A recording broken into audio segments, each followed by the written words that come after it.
Breaking news చూస్తున్నాం. నేడు TDP అభ్యర్థుల మూడో విడత జాబితాను విడుదల కానుంది. 2 జాబితాలు విడుదలైన తర్వాత కొంత అసంతృప్తులు బయటపడినా అందరినీ పిలిచి చంద్రబాబు స్వయంగా బుజ్జగిస్తున్నారు.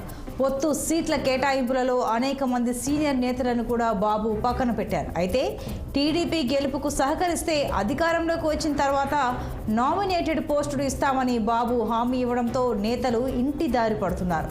ఇవాళ విడుదల చేసే మూడో జాబితాలో ఎక్కువగా పార్లమెంటు స్థానాల్లో అభ్యర్థుల పేర్లు ఉండే అవకాశం ఉన్నట్లు తెలుస్తోంది.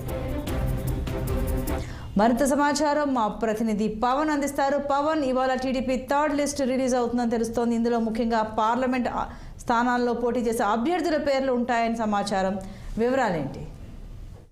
గుడ్ మార్నింగ్ సంతోష్ని. ఏదైతే ఇప్పటికే ఆంధ్రప్రదేశ్ లో సార్వత్రిక ఎన్నికలకు పార్టీలకు సంబంధించినటువంటి నేతలంతా సిద్ధమవుతున్నటువంటి నేపథ్యంలో కూడా తాజాగా ఇప్పటికే వైఎస్ఆర్ కాంగ్రెస్ పార్టీ అభ్యర్థుల లిస్టును కూడా ఇరువుపై వేదికగా పూర్తి స్థాయిలో కూడా ప్రకటించినటువంటి నేపథ్యంలో ఏదైతే ప్రస్తుతం ఆంధ్రప్రదేశ్ లో బీజేపీ, జనసేన, టీడీపీ 3 ఉమ్మడి కూటమి నేపథ్యంలో కూడా ఇప్పటికే 2 జాబితాలను కూడా తెలుగుదేశం పార్టీ విడుదల చేసింది. మరి 3 జాబితాలకు సంబంధించినటువంటి ప్రక్రియలో దాదాపుగా 17 సంబంధించినటువంటి సీట్లను కూడా పూర్తి స్థాయిలో భర్తీ చేయాల్సినటువంటి నేపథ్యంలో కూడా ఈ రోజు అధినేత చంద్రబాబు సమక్షంలో కూడా 3 జాబితాలకు సైతం కూడా సిద్ధం చేశారు.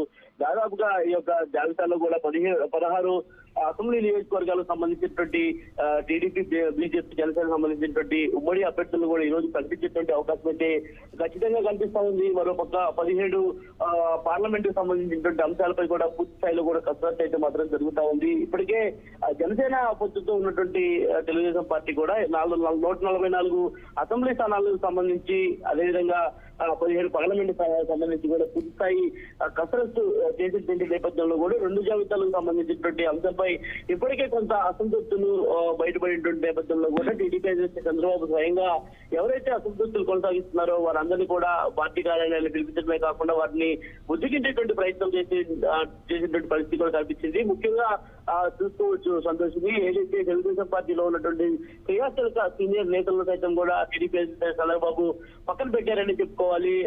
అందులో భాగంగానే ఉన్నటువంటి ముఖ్య నేతలు, మాజీ మంత్రులను కూడా పక్కన పెట్టినటువంటి నేపథ్యంలో కూడా పూర్తి స్థాయిలో వారి అసంతృప్తి లేకుండా ఉంటేనే గెలుపుకు సహకరిస్తారన్నటువంటి కోణంలో కూడా పూర్తి స్థాయిలో దీనికి సంబంధించినటువంటి అంశంపై చంద్రబాబు అయితే మొత్తం కసరత్తు వేగవంతం చేయడమే కాకుండా రాబోయే రోజుల్లో ఖచ్చితంగా తెలుగుదేశం పార్టీ అధికారంలోకి వస్తే మాత్రం నామినేటెడ్ సంబంధించినటువంటి పోస్టులు కూడా ఇస్తామని చెప్పి కూడా వారికి సీనియర్లకి హామీ ఇచ్చినటువంటి పరిస్థితి కూడా కల్పించింది. దాదాపుగా బాబు భరోసాతో కూడా ఇప్పటికే నేతలంతా కూడా ప్రస్తుతం పూర్తి స్థాయిలో కూడా ఆంధ్రప్రదేశ్ లో ఎట్టకేలకు తెలుగుదేశం పార్టీ ఉమ్మడి సంబంధించినటువంటి పార్టీలను అందరినీ కలుపుకొని పోయి రాష్ట్రంలో అధికారమే ధ్యేయంగా పనిచేయాలని చెప్పి కూడా భావిస్తా ఉన్నారు. అందులో భాగంగానే ఈ రోజు 3వ జాబితాలో కూడా దాదాపుగా పార్లమెంట్ సంబంధించినటువంటి స్థానాల అభ్యర్థుల పేర్లు కూడా ఎక్కువగా ఉండేటువంటి అవకాశం అయితే ఖచ్చితంగా కనిపిస్తా ఉంది.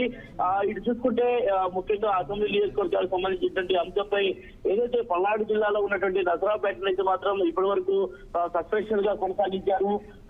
ప్రస్తుతం అక్కడ ఉన్నటువంటి టీడీపీ నేతలే కాకుండా ఏదైతే గుంటూరు జిల్లాలో ఒకటి మాత్రం బీజేపీకి ఇవ్వాలని చెప్పి కూడా ఇప్పటికే బీజేపీ అధిష్టానం కొంత ఒత్తిడి చేస్తున్నటువంటి నేపథ్యంలో కూడా ప్రస్తుతం ఉమ్మడి గుంటూరు జిల్లాలో ఉన్నటువంటి నసరాపేట అసెంబ్లీ టికెట్ విషయంలో మాత్రం పూర్తి స్థాయిలో కొంత ఆసక్తి వహిస్తా ఉందని చెప్పుకోవాలి. దానికి సంబంధించిన అంశంపై కూడా నేడు ఒక పూర్తి స్థాయి నివేదిక అయితే రాబోతా ఉన్నటువంటి నేపథ్యంలో కూడా ఇక ఈ రోజు నసరాపేట అసెంబ్లీ టికెట్ కూడా బీజేపీకి కేటాయిస్తారా లేదంటే తెలుగుదేశం పార్టీకి కేటాయిస్తారా అనేది కూడా కొంత వేచి చూడాల్సినటువంటి అవసరం అయితే కనిపిస్తా ఉంది. మరి దాదాపుగా ఈ రోజు మధ్యాహ్నానికి కూడా పూర్తి స్థాయి కసరత్తు తొలికి వచ్చేటువంటి అనంతరం కూడా మధ్యాహ్నం 3 గంటల ప్రాంతంలో టీడీపీ అధినేత సమక్షంలో ఈ యొక్క లిస్టు కూడా ప్రకటించేటువంటి అవకాశం అయితే ఖచ్చితంగా కనిపిస్తా ఉంది. Right Pawan, thank you.